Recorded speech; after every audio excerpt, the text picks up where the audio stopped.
there's one song that is actually kind of my Nick Lowish kind of song, meets Kirsty McCall, meets whatever.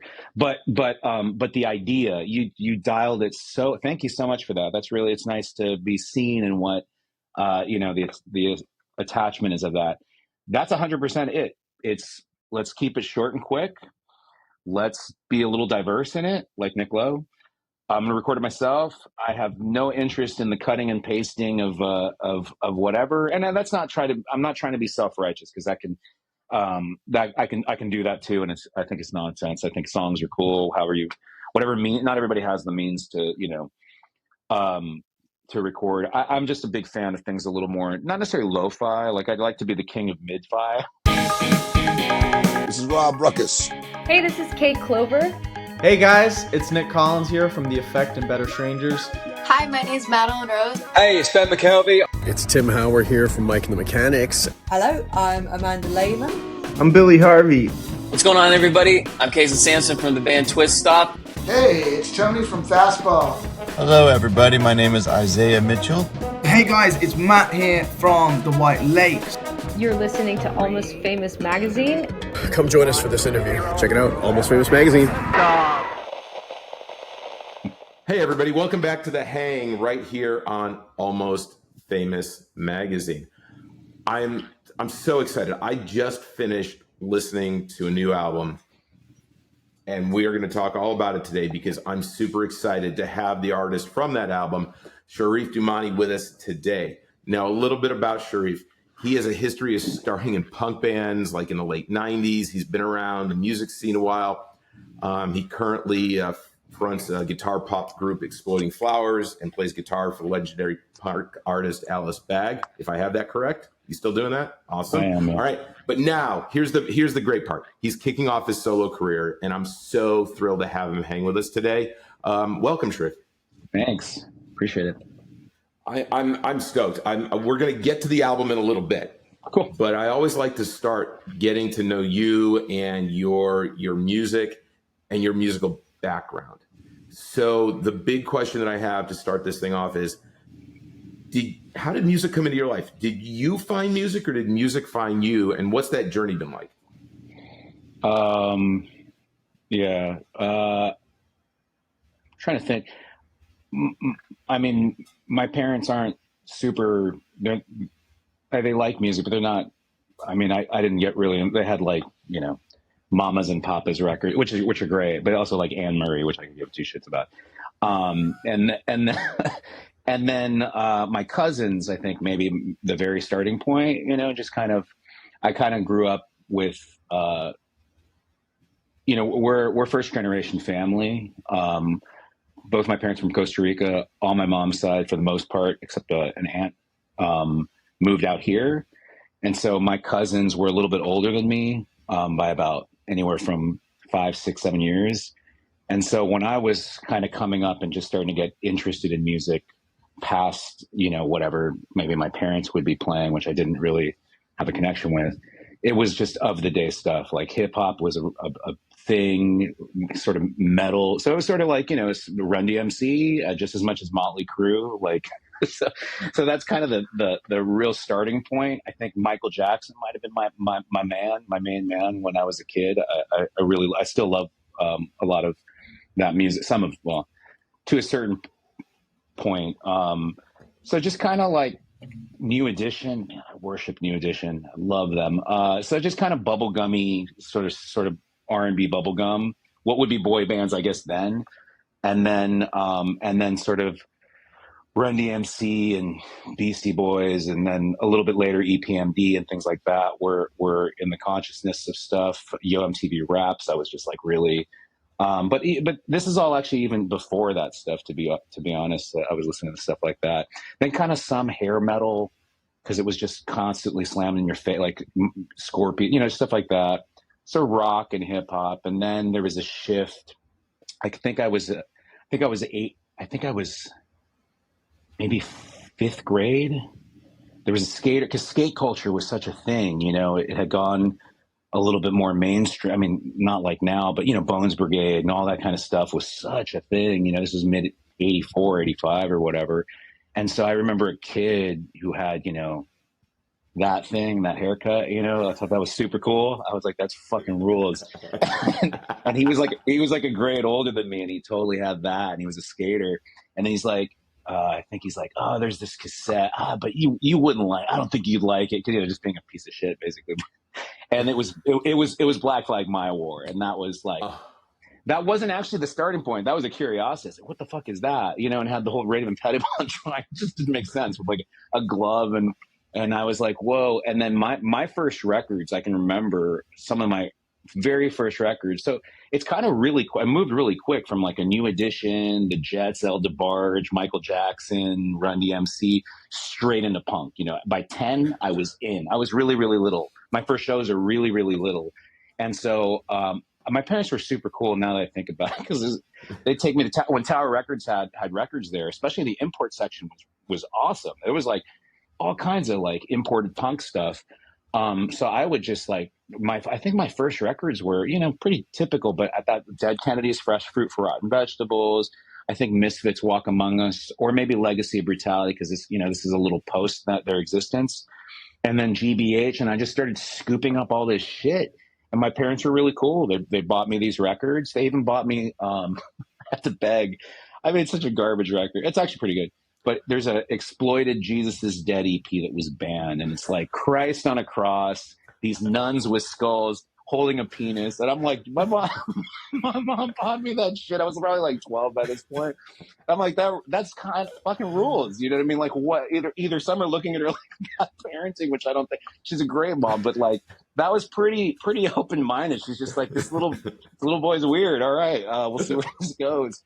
And so, but I think that's kind of my introduction. And I'm born and raised in Los Angeles, so at the time, I think my first show was Danzig on the first album, but I think maybe second round with Corrosion of Conformity as a 3-piece opening up, and I think I was 11 or 12, and I had friends in the neighborhood. That was another thing. Actually, Giz, who set this whole thing up, his old band, Dead Lazarus Place, one of the earlier band. Well, Steve and Natalie are a brother-sister friends from down the street. I actually just saw them because I saw Foreclosure play some place in Sunland, and we grew up in Sunland.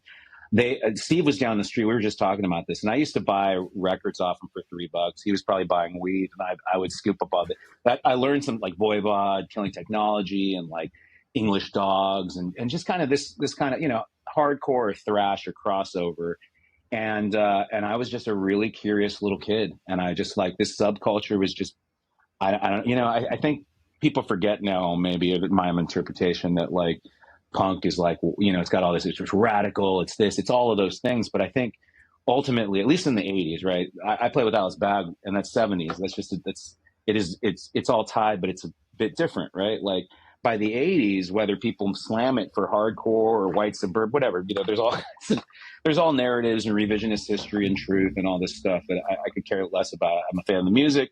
I think you're just othered, right? You just feel a little outside, whether that's because you're getting fucked with, or whether it doesn't even have to be that. Whether it's, for me, it's like the era I was in. Skate culture really spoke to me. I was an immigrant kid, so I already felt othered before even knowing that I did, in a predominantly white area too, named Sharif, even. And so just kind of this stuff all kind of really appealed to me, and I got really curious, and I just kept at it, and I don't think I've ever stopped, so that's kind of the starting point for me. And Giz is an old friend, he's like, I think I met him around 11 or 12, so that was also, he's a bit older than me. And Lewis, who I was in a band with, and he's in a band with now, these are dudes who kind of took a little kid under their wing, and I went to shows, and I got turned on to kind of all kinds of shit from them, like really pretty incredible stuff. And then Lewis, being in a band with him, even before that, he was a guy who rolled really deep in stuff. And I got really into like, it wasn't all just like hardcore, because I think I started with a lot of crossover, because that was what happening, Cryptic Slaughter and stuff like that, Beowulf and all the Suey stuff. But then it was like, there was a lot of other stuff too, that like even the East Bay stuff was really popping, with like Cringer and just post Operation Ivy and all that. And so just kind of, that's where melody, Descendants really kind of started that, where I was like, oh, hooks. I'm like going to see Gorilla Biscuit's first West Coast tour and all this straight edge stuff. But then there's all this Descendant, well, all at that point, all this stuff. And I was like, melody, all this stuff rules. So I don't know if that's long winded, but that's kind of a quick synopsis of my travel into a much broader term of what punk means. And some of these guys are really helped my journey along the way, which I'm really grateful for. So I mean, that's an incredible discography there, and look, it's hard for me to tell that you don't have a passion for buying records, especially at a young age, because there's probably another room in your house that has even more than where you're sitting right now. And I've never been to your place. I'm making an assumption. I could be right. So you're getting all this influence, this music, but then you decide, okay, this is for me. Like, I'm going to learn this. I'm going to figure it out and start making some stuff out of it. Like, how did that transformation come along from a fan to an artist? That's a really good question. I think just freaking OCD, just pure obsession and just blind stumbling. That's the thing. You always hear these narratives of punk and stuff like, oh, well, it spoke to me because you didn't know how, like, you didn't have to know how to play. That's probably true, but it's not always true. To me, I don't even know if it even had that much like understanding, right? I was just like obsessed with this shit. I have no idea how I started playing guitar. I think that I forget a lot of my childhood, to be honest. It comes in and out. And the only memory I have of, like, when I think about, like, where did I not when I first started guitar lessons, not just where did the interest of anything. And I think there was, and I don't know why there was that. My parents are not musicians. There's a little back shed or now a little back room that outside of the house in Sunland, still there. And there was an acoustic guitar with like 2 strings. And I think I had one of those, like, this is very, very faint memory. Those Hulk, I don't know if you remember that you could pull them. I think it was the Hulk. And then I think I found a way to cut it, and there was all this jelly shit inside, right? That's all I can remember. And I think the jelly stuff might have been on the guitars. and then my partner and I have a 8-month-old. So this makes sense to me. Like, seeing, and I wasn't 8 months when this happened, but just your, like, curiosity shift by a trail of, like, and I think that trail might have been the goop inside the Hulk that landed on the acoustic guitar. Like, you just shift and and I think that's where then I started pulling the acoustic strings. Bonk, bonk, and I think that's literally the start of my musical interest. That's awesome. And punk just happened to be adjacent to that. You know what I mean? If I was like, I don't know, if I was like, as a little kid around cumbia players, maybe it would have gone a different way. But in Sunland Tahunga in 1980, whatever, it was like these stoner kids around me were into, like, punk rock and metal, pretty basic bitch, to be honest, at the time, and like suburban Southern California adjacent, and skating, all of it. It was all really, really cool to me. Imagery, artwork. It's some of it's really dumb now, and I love it, just like stoner art kind of shit. But all that, Pusshead, all this stuff was really, really cool to me as a little kid. And I think that's how it just stumbled because of curiosity, proximity, timing of stuff. And that's where I landed. And and it shaped me. Wow. So how did it, so you started, you had your 2-string acoustic guitar. You obviously didn't get the call to be in Presidents of the United States of America because they had 3 much strings later. on a guitar. That's right, way 3 later strings too. on a guitar. You were 1 string short of making the band. I predated them. and you start plucking away. What were some of the first things you learned? You obviously had a lot of music in your life. Were you like, hey, I'm going to learn what's out there, what I've heard? Or did you have this creative thing inside of you saying, wait a minute, I got to make my own stuff? Yeah, I see what, that's a good question. At my age now, trying to remember what actually happened is, I mean, we're in a time period of everyone's got a book, right? Everyone's got this fantastic, perfectly weaved story of how they be so full of shit, I think it was. I kind of remember. I remember listening to both. I don't know why those two speak to me right now because some of the other singles and records are a little bit better. But like, although they're great too, all of it. But like, Walk Among Us and actually Legacy of Brutality because I love the song Some Kind of Hate on there. I love and so I just remember the whoa. You know, there's such whoa, right? They're the kings of that. That I would sing along with that in front of the record as a little kid. And I think that's where like the voice got discovered, just kind of singing my ass off. My parents probably just were like, you know, now that I have a little kid, I laugh at all this weird shit she does. I think it's awesome. And they were probably doing the same thing if they're loving parents. But, and then the guitar stuff, there was a guy, Ed Carl in Sunland, who actually much later we were having dinner somewhere with my parents. And he was like the player at the thing. It was so weird. Anyways, it was such a trip. And he was the guy who taught me the very beginning. I think my first song I ever learned was a Ventures song. And which is cool now. But at the time I was like, he's trying to teach me classical. And I was like, this fucking sucks. You know what I mean? It just sucks. And he suggested, you know, I don't know if your kid is a good match. This is great. A good match for him. You know, I'm like, we're paying him and he's saying I'm not a good match. So I must have been a pain in the ass or he just didn't want to deal with this idiot who wanted to learn like 3 chords of a stupid Misfit song. You know what I mean? And so this guy, Karam Kashani, and Grayson's Toontown is still there in Montrose. In fact, I just bought a really great American-made Jazzmaster from the very first place that I think I got an electric guitar on purpose. It was cool. It's so cool. It's so weird how it goes round. And there was a guy, Karam Kashani, he's really cool metal dude, right? Just shredder.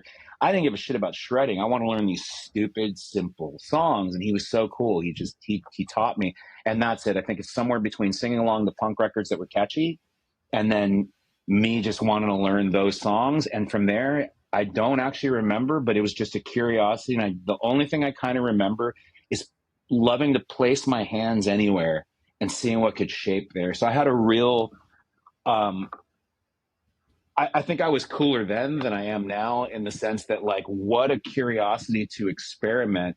And so maybe I don't even know if I can contribute it to punk or not, but that kind of spirit allowed everything to be possible. You know what I mean? And some of the metal stuff too, to be perfectly honest, always punk does this and punk does that. But like at the time it was such a hybrid and there was some technical stuff and it just seemed crazy, right? Like I'd have no reference for technicality, but the possibility is what it showed me. It's endless. You know what I mean? There was no like, this isn't like you hear these stories from like maybe punkers, if we're going to stick on that theme, in the 70s talking about, oh, everything was yes and all this progressive stuff, but I'm not from that time. For me, it was like, I don't know, like, I'm just making it up, but like some pus head thing, you know, or septic death had no fucking chance in the world to be on the radio, right? No possibility.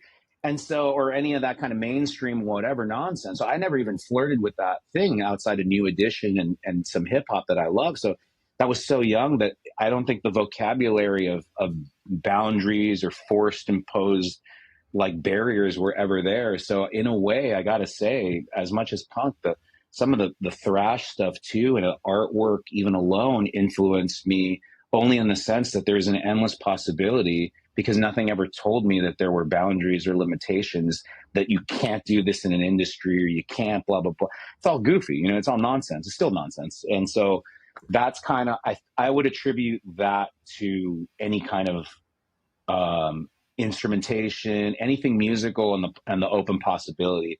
Nothing was dead set like, this gives me the okay. I think it just kind of started that way out of pure curiosity, just literally stumbling my way up. You know what I mean? It was really cool.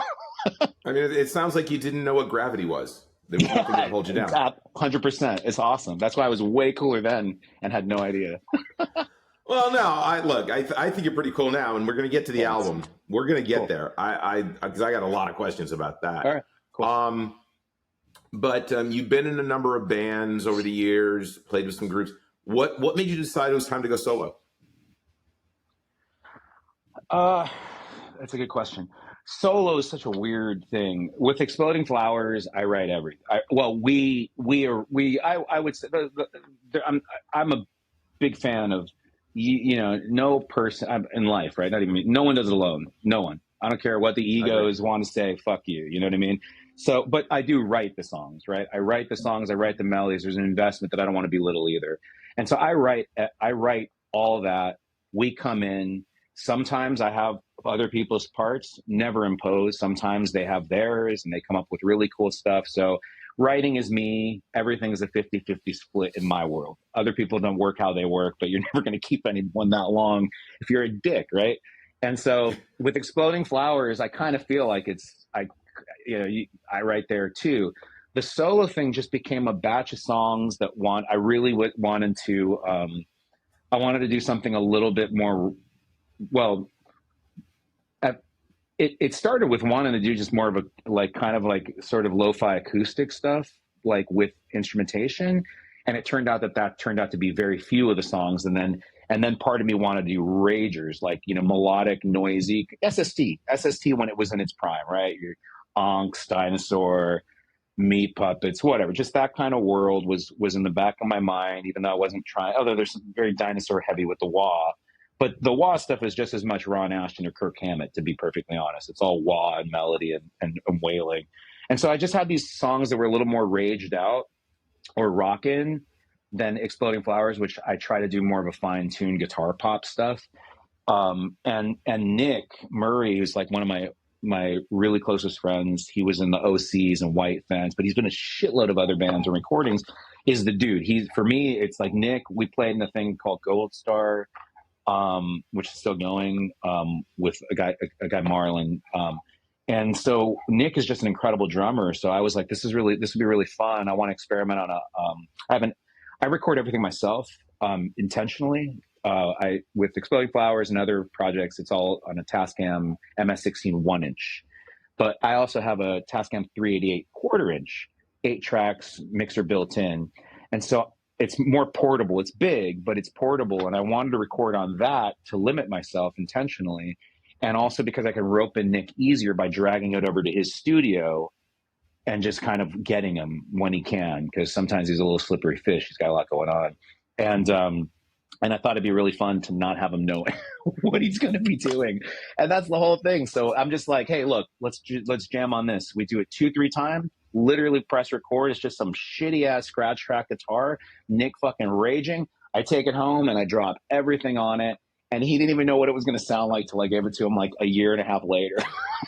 It's great. It's so much fun. Well, that's amazing. I mean, it sounds like, and from what I heard, and again, we're going to talk about your album. We're going to get there. Sure. But I can sense that type of spontaneity in the album. Cool. That's the point. I mean, literally. I mean, look, you're not writing prog rock. Totally. There's no Supper's Ready on there. No 23-minute opus. That is right. I think everything was like very, Nick Lowe. I call it Nick Lowe timing. Nick Lowe, I don't think wrote a song over 3 minutes. That's right. You nailed it. And everything's kind of short, get in, get out, but bring it. And it has this energy and spontaneity. That's I guess that's my album review so far.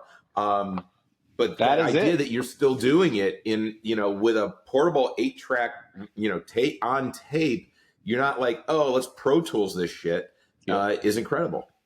Yeah, I really appreciate that. And the Nick Lowe, there's one song that is actually kind of my Nick Lowe-ish kind of song, meets Kirsty McCall, meets whatever. But the idea, you dialed it so. Thank you so much for that. It's nice to be seen in what the attachment is of that. That's 100% it. It's let's keep it short and quick. Let's be a little diverse in it, like Nick Lowe. I'm going to record it myself. I have no interest in the cutting and pasting of whatever. And I'm not trying to be self-righteous, because I can do that too. And I think it's nonsense. I think songs are cool. Not everybody has the means to, to record. I'm just a big fan of things a little more, not necessarily lo-fi. Like I'd like to be the king of mid-fi. You know what I mean? And that's it. People got their lo-fi out, right? Chris Knox or like Lou Barlow. I want to be the king of mid-fi, that's going in the thumbnail for this, right? The king of mid-fi. You better send in the copyright on that as soon as we get done today. Yeah. So hey, let's talk about the album. Sure. I mean, hell, we're only 23 minutes in, and we've yet to even scratch the surface. Yeah. Obviously, you know, a lot of your musical background in the punk world, right? But like after listening to the album In Search of Memory, that's the title, I can now understand why I get these tinges of pop and a little folk and a little rock. Like there's a little of everything and something for everyone in this album. How did you decide to dial in your sound that way? Because of your influences. Yeah, I think you nailed it. It's as simple as that because of my influences are vast, right? If I was like I'm a hardcore guy, like, oh my God, how boring is it? It's just like one dimensional. I can't do that. But I also can't do like, you know, for me, it's embarrassing if I was like, here's a straight, maybe not, maybe it's so stupid. Maybe I'm limiting myself, but like, I'm not going to do like a ska tune, then a country tune, then a spiritual jazz tune. It's just so goofy. It just never works out that way. I'm sure there's a record out there in the world that kind of nails that diverse, but I just think it's a little goofy. So it had some kind of parameters with it, but melody is always the key. Melody, or if it's not going to be melody, then let it be as fucking broken and damaged as possible. And that's not really so much on the record, although I'm a big fan of that. I'm a big fan of pop and hooks, or the exact opposite, ugly and abrasive and not melodic in any single way at all. But I think just influences. I think that's it. I know it gets a lot of shit, or Greg Ginn gets a lot of shit, and it's fine. It's not about him. But I am such I'm a product of the SST sort of fan generation, and that is I did not realize at the time. And people slammed all the kind of jazzy kind of meanderings, but it's a wide spectrum when you think of that label and what that means. And I think that's just one label. There's other labels that do Rough Trade, all these other labels as well, but like that were more diverse than people think too. But like that seeped in somewhere in there where I don't have to do the Ramones' first album, right? Or 3 records that are all that, although they can get a little diverse too. People don't give them enough credit, but like, I think that's it. There's no rhyme or reason except for that's just kind of stored in my DNA, musical DNA at this point. And I just write that way now. Yeah. I mean, look, now that I've gotten to know you a little bit, the only thing I'm a little sad that there's not on there is like some sort of like almost acoustic a cappella take that boy band kind of thing. That's the next one. Okay. All right. That's the next album. Good. You know, it just came out in August, and I'm curious because you've got, what is it, 14, 16, somewhere in there songs on it. It's got a lot of songs on it. It's a lot of bang for your buck on this one when you buy it. 18 or 19, and I had to take 2 out. So we got a couple of B-sides that'll come out as on a limited edition. Yeah. How long did it take you to write all those? How long has this been percolating? The whole process took a long time for a lot of factors. The writing, I don't know. I kind of just have like my phone, I make notes, blah, blah, blah. And then I'm like, hey, I really like this record because I just kind of I whipped things up. I go to Nick, I'm like, let's do it. I don't think much of it. We record. And then when I'm layering, that's where it gets a little bit more thought out. Harmonies and things are not just, I'm not going to pretend it's just like, I just wailed. It's like, you know, there's a thought process. It's not that, but the initial thing is not that meticulous. That's why I think it came out really alive sounding. I don't know, writing wise, I don't know. It's just an accumulation of a bunch of songs that didn't fit, or some could fit Exploding Flowers, but I wanted to separate. I wanted to do something else. So I don't know the writing process. The recording process took a while because I got 2 sessions with Nick, right? 2 like 6-7 hour, just hit it and quit it. And they were quite a bit apart because of scheduling. So it was like, we did one and it took months and months until we can get another like 7 hours. And then from there, I just took my time layering. There's a global pandemic. I was doing graduate school and getting out of that and trying to work. And then it's like, I had like life shit that was going on. And then I also I did 1 or 2 Alice Bag records and a single and a flexi since then. I did a thing with Jesse from Operation Ivy, Classics of Love. I had like, you know what I mean? Like a number of releases all came out of other things that I was doing too. So, and Exploding Flowers, and I was working on that record, which is actually coming out next year. And then we're almost finished with the next one. So there's just a lot always going on. So solo seemed like there's no rush. You know what I mean? Look, no, I mean, you can tell that there was thought and effort put into it, for sure. I will tell you, I went into it thinking, okay, this is going to be a punk album, and and it just, every song just blew me away. I mean, Thanks. and then you know, because you're the king of mid-fi, I think the qualification of mid-fi is having, you know, not only like some real aggressive guitar and some aggressive drums, but also, I mean, when you layer in the vibraphone, glockenspiel, and pump organ, I mean, dude, that's like a cornucopia of sound. I mean, yeah. That's, you know, that was so unexpected to hear those tones within the album coming from someone who was primarily in punk. So this is great to get to really understand and know your background. What I want to do is kind of go through a couple of songs that hit me, and then I've got a couple of questions for you about your take on the album. Sure. So, like Torrential Downpour, where'd that come from? What'd that come out of? The music or the lyrics or the both of it? Just how did the song from gestation to birth? I think I went like this on a guitar. I just started coming up with a melody, and then some of the lyrics came later, right? So it wasn't like that. I think that maybe that too, but I just kind of was like, oh, I want to write something. I don't know. I just wanted to write something.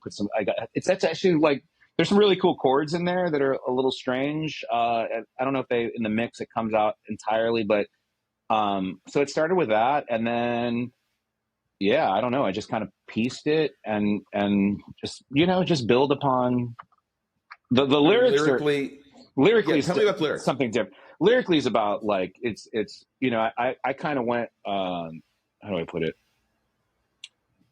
I did a lot of recovery in the last number of years, and so my life has changed dramatically of a point of where I was a little over 5 years ago until now. Like, and I'm talking in every way, in terms of how I see the world, how I walk in the world, how I want to walk in the world, how I want to be seen in the world, all this other stuff. So I think Torrential Downpour is kind of, without getting too precious, like a pretty hopeful song, to be honest, where, you know, just you can make changes in your life. And it's, I don't know, there's you know, it's kind of like these Buddhist principles where the only way out of something is walking into suffering to kind of get through it and out. That's at least a polluted version right now. And so that's kind of essentially what Torrential Downpour is. I'll be honest with you. The last time I saw Chocolate Cake in a lyric, you know where I'm going with this, I think, because you got all those albums, was Crowded House. Oh, no, I don't know that. Cake? Crowded House has a song, Chocolate Cake, off of Woodface. Cool. Right. So that's the last time I've seen it. So Cheerleaders and Chocolate Cake. Tell me about the lyrics of that one. Yeah, that's great. I love that one. Got Kevin on slide bass. I was a big Cows fan, and Hepatitis C. He's got a bunch of shit he does that's awesome. And Kevin was the man, because he's just like, let's see where he goes with slide bass on this crap. Yeah, that's like a 50-second song. When we recorded, Nick's like, what? And we would make fun. He thought it would sound like Megadeth, and it actually came out sound more noise rock. Just for the nature of him not understanding what the fuck I was doing, because it's just some scratch guitar. I love it. I really love that song. So Cheerleaders and Chocolate, it is the collage on the inside of the credits and the lyric sheet. So I think it started with the collage. I made that collage years ago. That's the only art of mine on there besides Jill Emery's everything else. And Cheerleaders and Chocolate Cake is extremely political. It's a song about just my lens on America. And so sort of playing around with kind of American themes, red cups, right? Red plastic cups for the party bros. cheerleaders, chocolate cake, apple pie, white picket fence. They're all in the lyrics. So it's just these kind of like American imagery of a perfect middle class ideal, and then factory lines and sweatshops and people basically in welfare lines, and the crumbling of what we're in, basically a post-capitalist society. That's essentially what 50 seconds of slamming you with music, slide bassing nuts, and then those lyrics. So then from there, I'm going to go to, and this must be in the mid-5 vocabulary somewhere, gentrifashionable. Yeah, that's great. So stupid. The problem with this video is I keep upset. There's this fucking curl that's bugging the shit out of me. Maybe I can get AI to take that out. Yeah, don't worry about it. Unless, of course, that's the look of gentrifashionable. I don't know yet. Maybe, yeah. Maybe I should go extra with it. Gentrifashionable is just a play on words. It's so stupid. It's just so dumb. But the song's a lot heavier. It's just kind of like similar. There's a number of songs that have that kind of similarity on a view on. That's more for me Los Angeles based, right? Like Rising. It's always been. Skid Row is an abomination. It's a travesty, and it's a real big lens on California or Los Angeles as a whole, our governor, and all these other things. Or multiple governors, right? And so it's just like a lens on more people coming in. Not that it's their fault. Migration happens. I get it. This thing's global. But just kind of like as rising rent, and there's another song called Invisible Economy also with this, but like where rising rents that have no cap, it seems, growing homelessness and a rise of homelessness, the sort of Hollywoodification of industry that brings all these people searching for more on one end, but also, completely with total disrespect of neighborhoods and everything else on another end.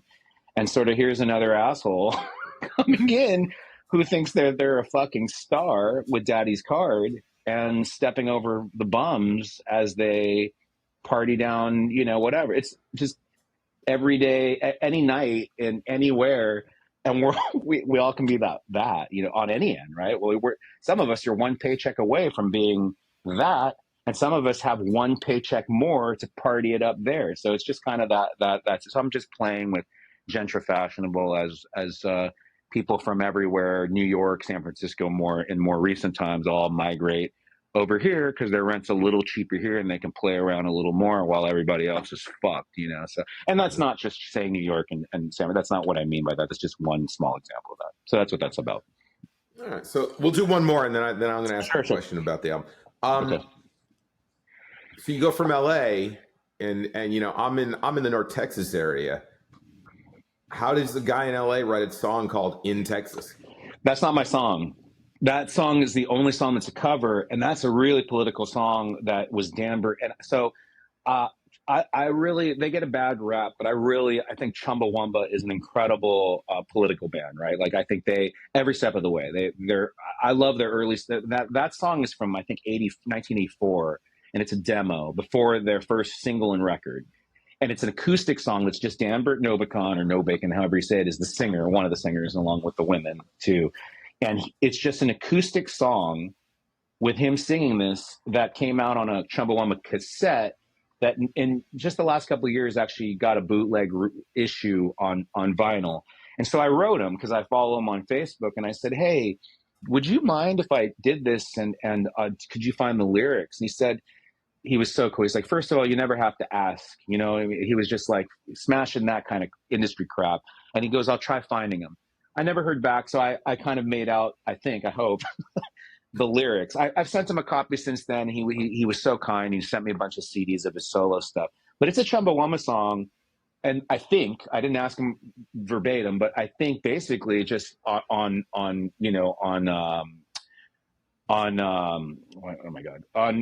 killing someone in prison, on you know what I mean, who's in prison, a death sentence. It just happened actually, and it happens all the time. So it's just kind of like, you playing God. Who says there is a this is my interpretation. There's a large thrashing world. I don't know what right and wrong is. That's interpretive, right?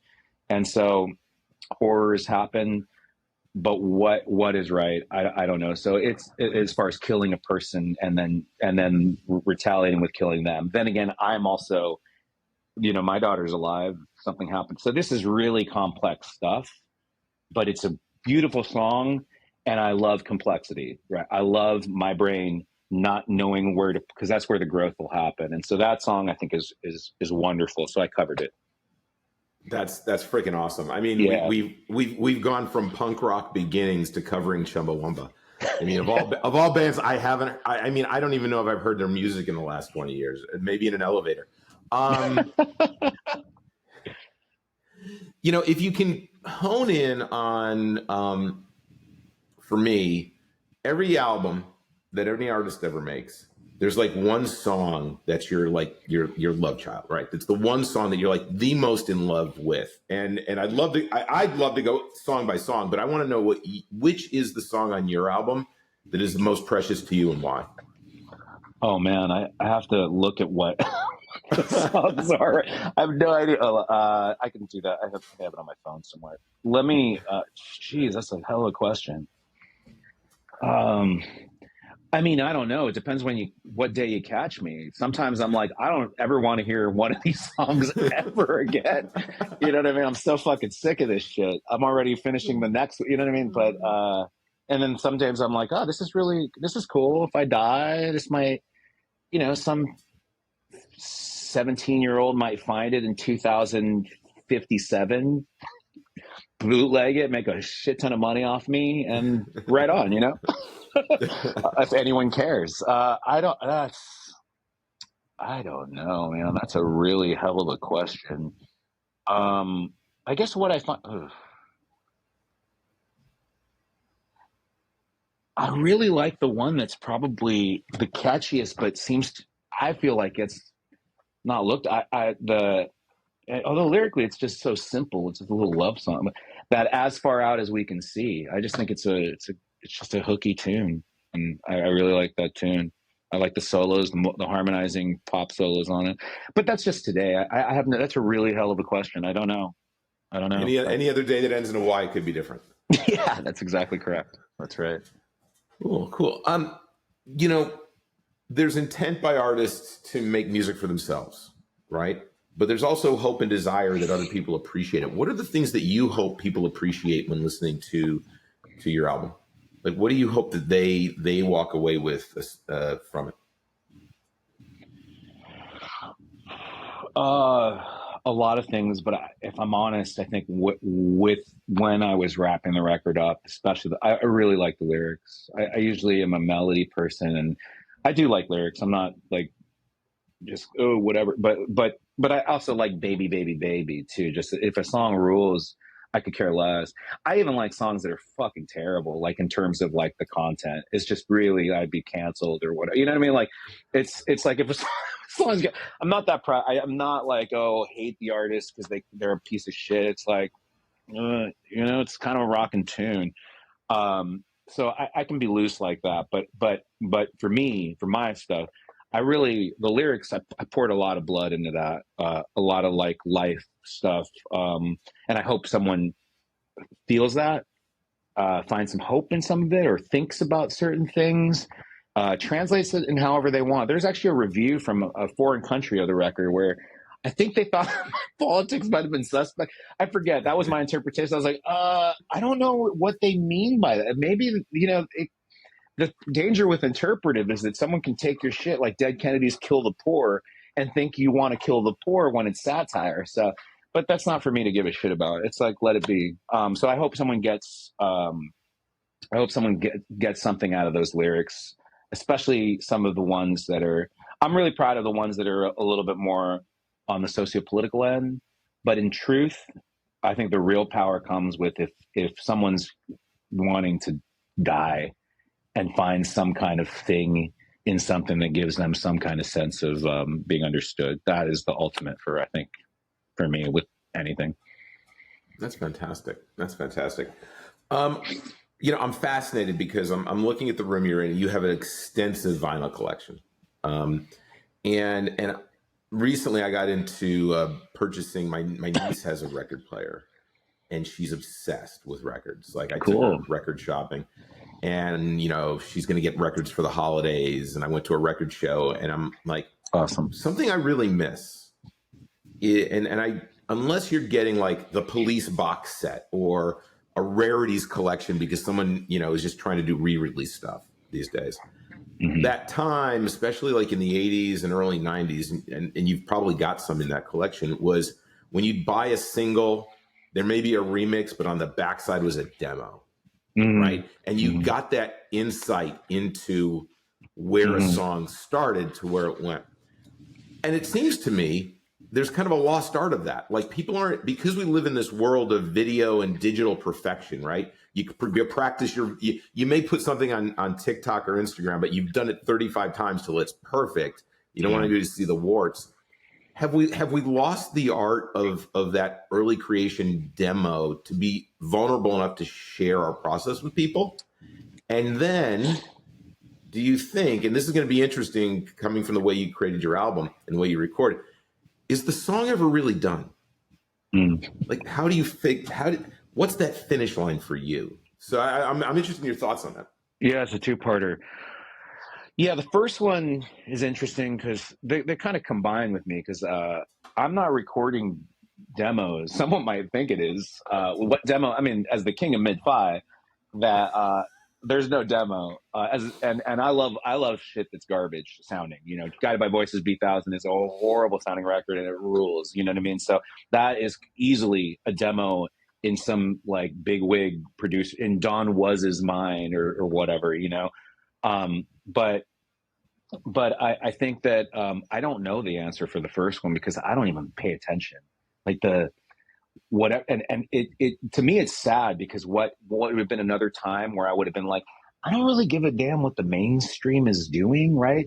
Because there was like a divide. There was a radio, video, a whole industry with that, and then there was all this shit underground. Now it's all infused. I don't know what's what. It's like underground is just as much as that. It's so they won, right? They won. Marketing, branding won the whole thing. You might think you're DIYing, but it's branded. So I don't even know what anything means. So I go to and I look at a tree and a squirrel, and that's where I find my fucking peace. You know what I mean? Like all this other stuff is just kind of, it gets just so goofy. But yeah, I think it's a shame. I love demos, whatever that is. And a lot of Britpop stuff had that at the time in the early 90s. There'd be a bonus single with Supergrass, or I don't know, maybe not, but like, and then it'd just be this kind of, and the demo recording would fucking rule. It's just as awesome as the record. I love that stuff. I'm such a sucker for, I could care less sometimes of live stuff, but if you got a bunch of home recorded or demo or alternate takes, like there's a record store day, Richard Hell and the Voidoids, Destiny Street that came out that I had no idea. Like Nick Lowe produced Kid with the Replaceable Head in 78. That record didn't come out till 82, but they did a version. That's on there. I'm like, how the fuck could you go decades without it's so rocking and it's different too. So I'm a big fan of that as well. Whatever demo means.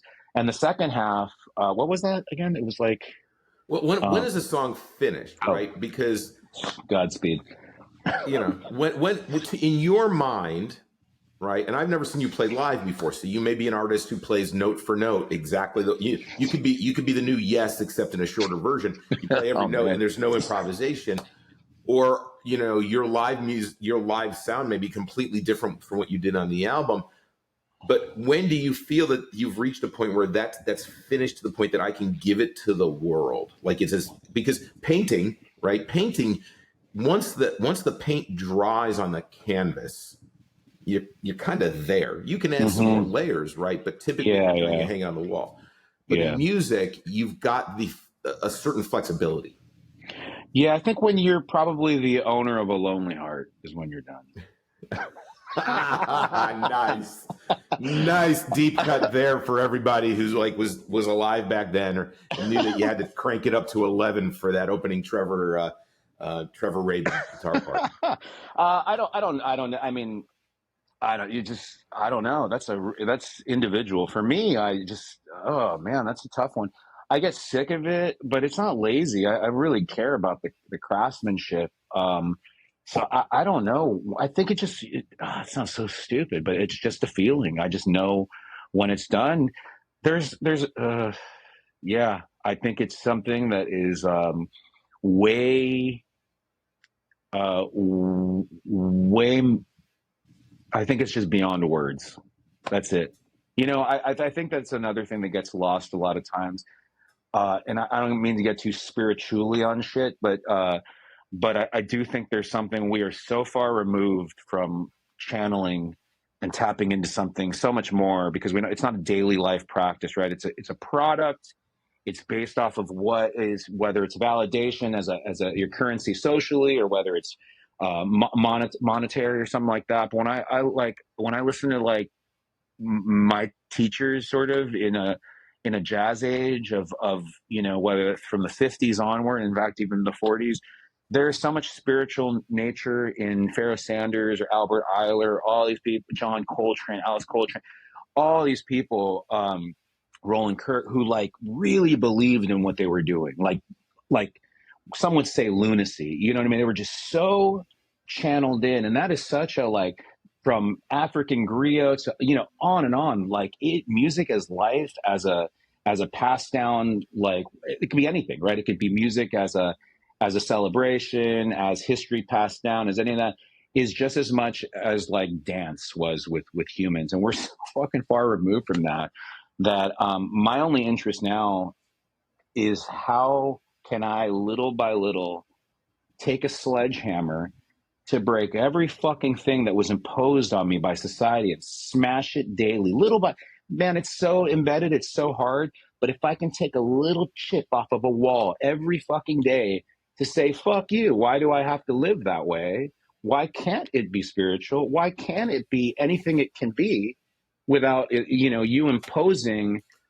Same with a demo. Why does it have to be a demo? Because an industry tells me it's not good enough. So these are kind of things I grapple with, and I have to listen to. I mean, like this interview, right, or podcast, or things like that. They're like my juice sometimes to have inspiration, because the world can be so oppressive in telling you that you just can't succeed, and whatever that means. That I need to hear kind of hope a lot, and then that rejuices me to basically be able to lift up a sledgehammer and smash another piece of the wall. You know what I mean? You mentioned something that really struck me, and I want to kind of get your feedback and your ideas on it. Spirituality is, in structured spirituality, is communal, right? 100%. And as a guy sitting there with a ton of records, vinyl, whatever you want to call them, we, used to be just records. Now we have to have a hip name for them. Do you feel or believe that music as a whole has lost that spirituality because we lost our communal behavior of listening it all together? When you come home from, Tower Records or Amoeba, and you'd peel the plastic off, and your friends are there, and you'd sit for hours, and you'd memorize the liner notes, and it was a communal thing. I mean, do you think that's part of how we've lost it? That we don't do that anymore? I don't know. I mean, yes, I'm out of black and white thinking, right? Like all of it's possible. All of it exists with each other. I think yes and no, right? Like, or yeah, all right. Like, I think that's absolutely true to some, but people are really resilient, and people are really creative, and people need each other no matter what, through the decades, through the centuries. So it just morphs into something else, right? And I'm from a time, and I don't want to be too stationed. I don't want to be a statue. So like, if a kid is MP3ing it, but they find a connection, what the fuck do I care? Go for it. That's awesome. It's not my thing. It's thin and it sucks and whatever. But let the old man scream at a cloud, and you go do your thing. It's awesome. So I think that there is something, you're right, that's communal with that, but it just changes, right? People are on fucking tablets like every day of their life. You know what I mean? I have a little nephew who's like crazed. So I don't know, him with another little kid, it might be unhealthy, but they're both communing over some kind of thing.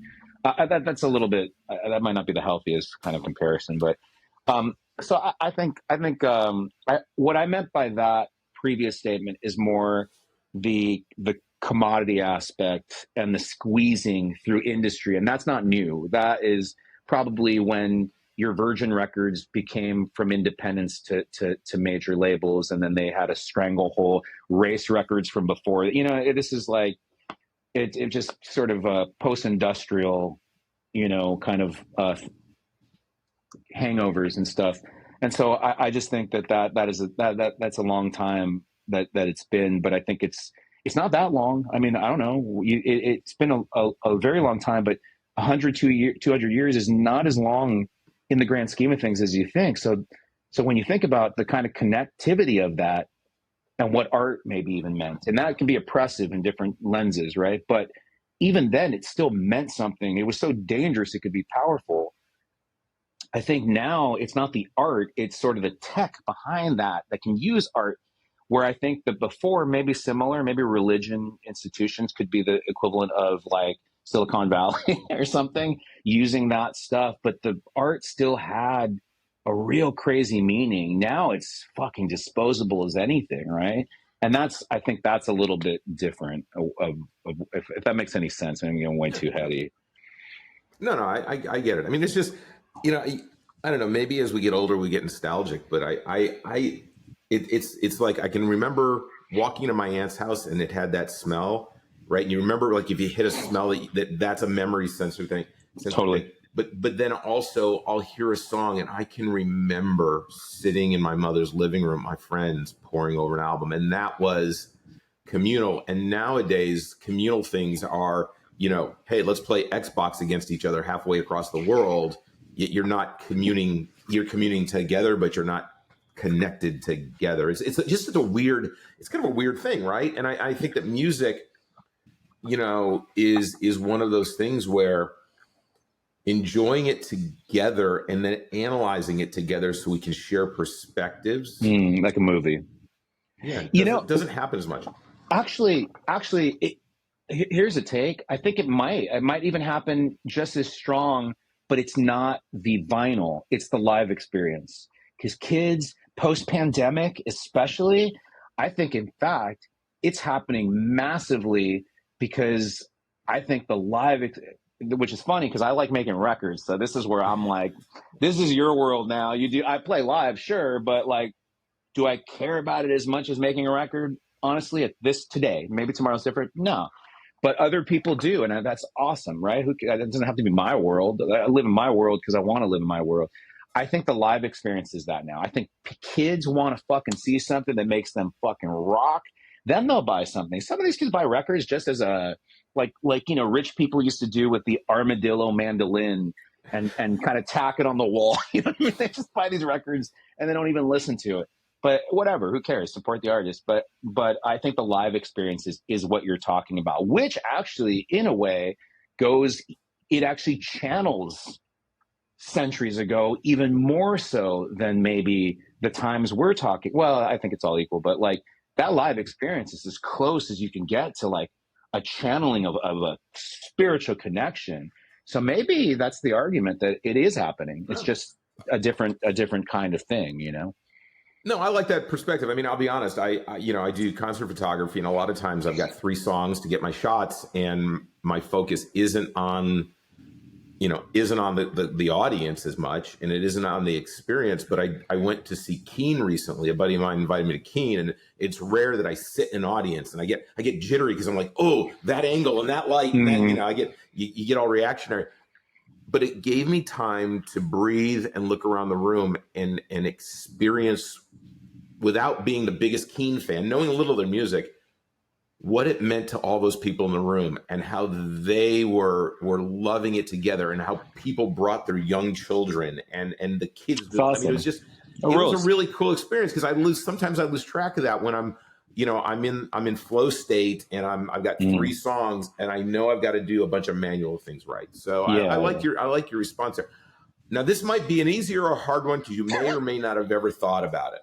Okay. But and with all the artists that you have on vinyl and the ones you've mentioned, if you had one day and one chance to get in a studio and create with one person, who would that be and why? Living or dead, it doesn't matter. Oh man, that's a tough one. That's changed. I thought about this in the past. That is fucking tough. I mean, I don't know. I love Curtis Mayfield so much. I love the impressions. I love Curtis. I love his string arrangements. I love his weird tuning for his guitar. I love his falsetto. Like, I think that's a dude that I could be in a studio and learn so much from his approach and arrangements. And he just seemed like the sweet, like that guy was singing Mighty Mighty Spade and Whitey in like 65, 66, long before your dudes like Marvin Gaye are doing What's Going On, which is not even his song. And then his string arrangements for Curtum and like, it's just so beautiful. And anytime I see anything, he's like, his lyrics are just like uplifting and like celebrating little black girls and children with like what's that song, like and then just the heavy, like, we people who are darker than blue. I mean, it's just so like that to me is some of the most powerful music ever made, lyrically, emotionally, string wise, arrangement, everything. So I, for today, I'll say Curtis Mayfield. All right. Well, maybe I'll ask you another day that ends in Y, what it might be at some point. And I think that's great because I'm talking to a guy here who's, cut his teeth on punk and heavy metal, right? Hard rock, heavy metal. And he wants to get in the studio if he could with Curtis Mayfield. And I love that. I think that's fabulous. I think that shows your diversity in your listening and your appreciation. And that's one thing that I hope people learn from this is that, you can live your life in one lane. But those other things, the billboards that you pass and the signposts and the towns, they all matter additively to what that lane is going to be. Yeah, if your eyes are open to it. So I really appreciate that.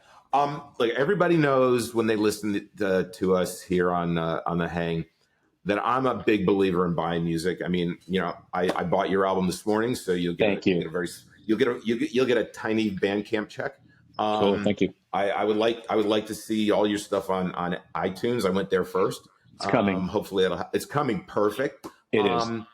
But buying music is important to me because we have to support not only people's vinyl record addictions, but as well, we need to support so that they can buy the tools, survive, have a life so they can bring us more art.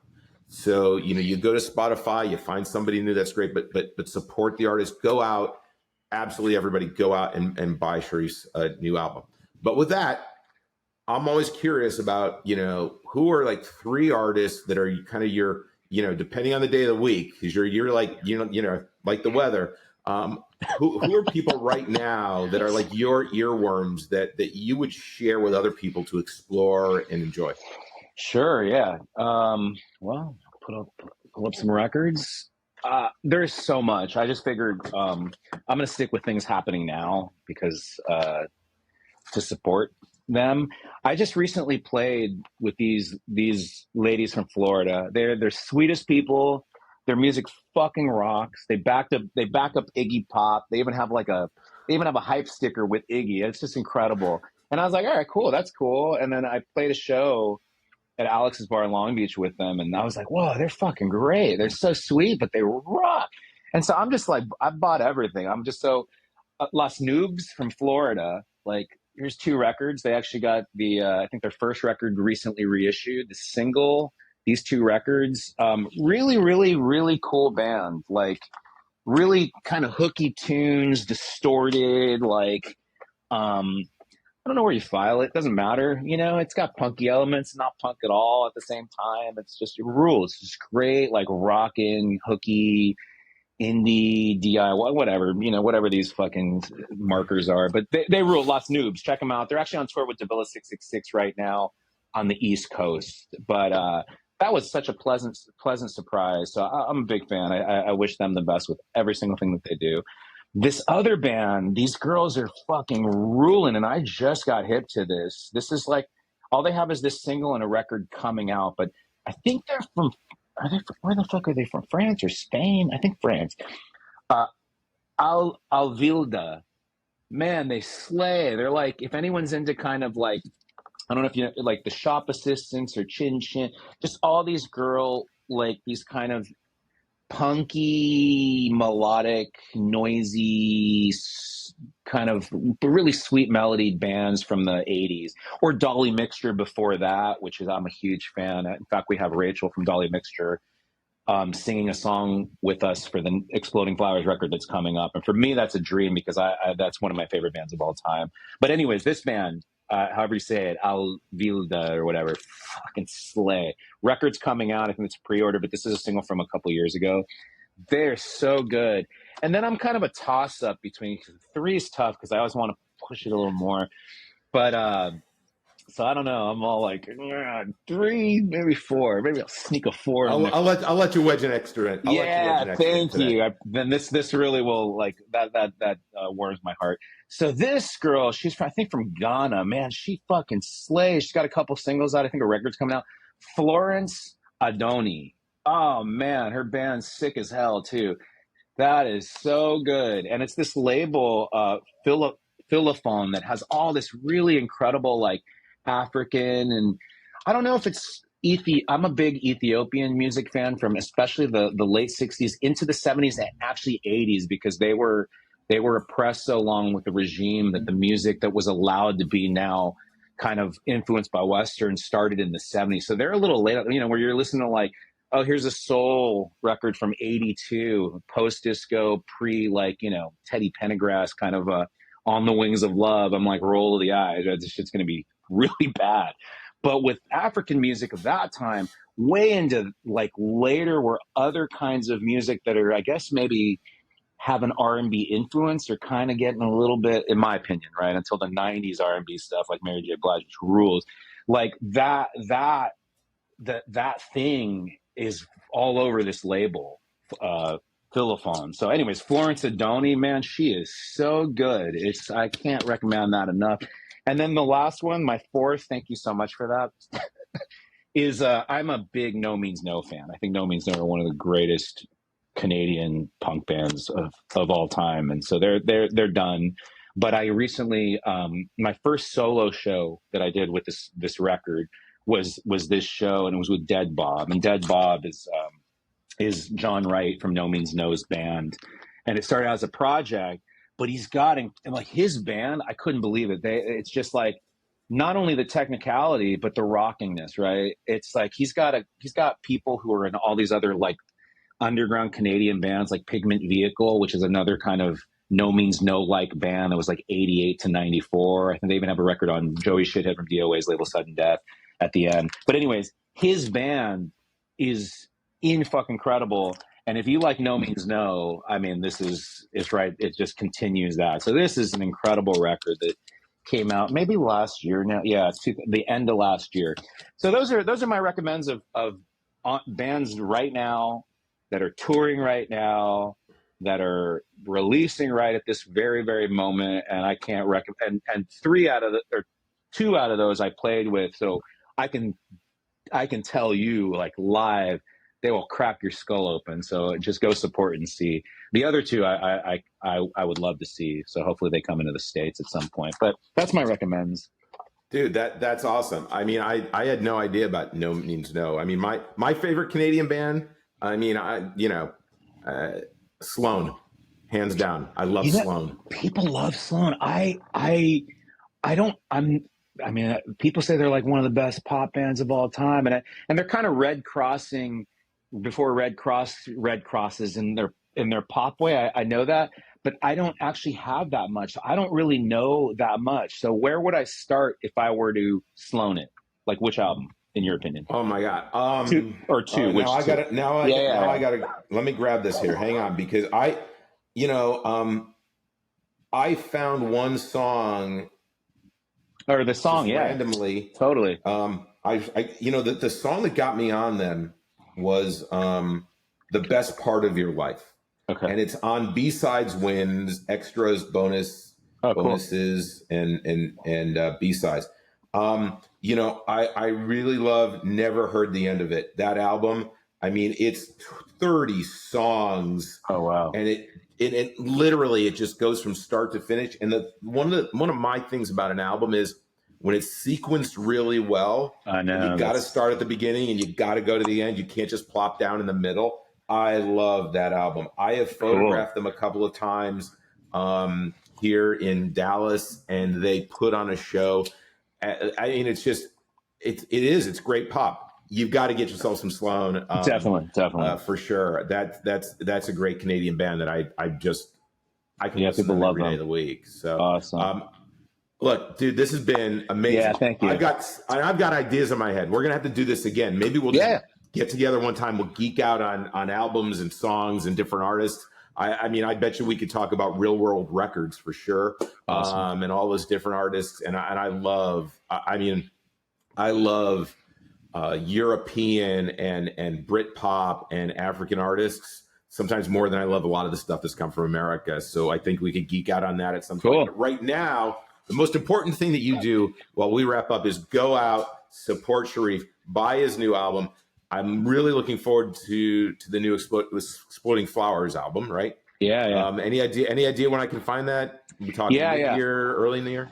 Yeah, it's tentatively for March 2025. It'll be on Meritorio Records. That's a Spanish label, puts out a lot of really incredible pops, like Jang Lee underground kind of pop stuff, kind of, like a lot of Flying Nun Records influenced stuff. So Meritorio, and then we're talking, hopefully, I think Leather Jacket Records might be doing it in New Zealand, which they are an incredible label, put out Sunday Painters, which is like members of the Bats and the Chills and all these bands.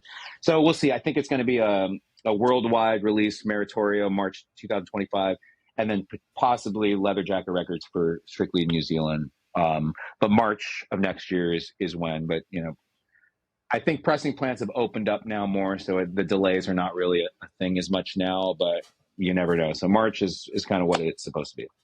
All right, then, like sometime in February, we're going to get together for sure and chat that one up. I can't wait to hear it. So, awesome. Hey, everybody, thank you for hanging with us today. This has been these just get better all the time, and these conversations are really amazing. We try to give you something different.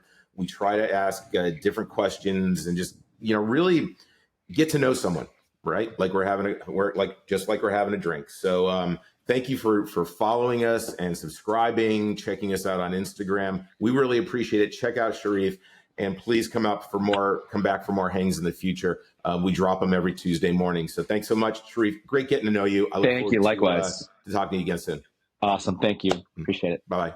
Take care.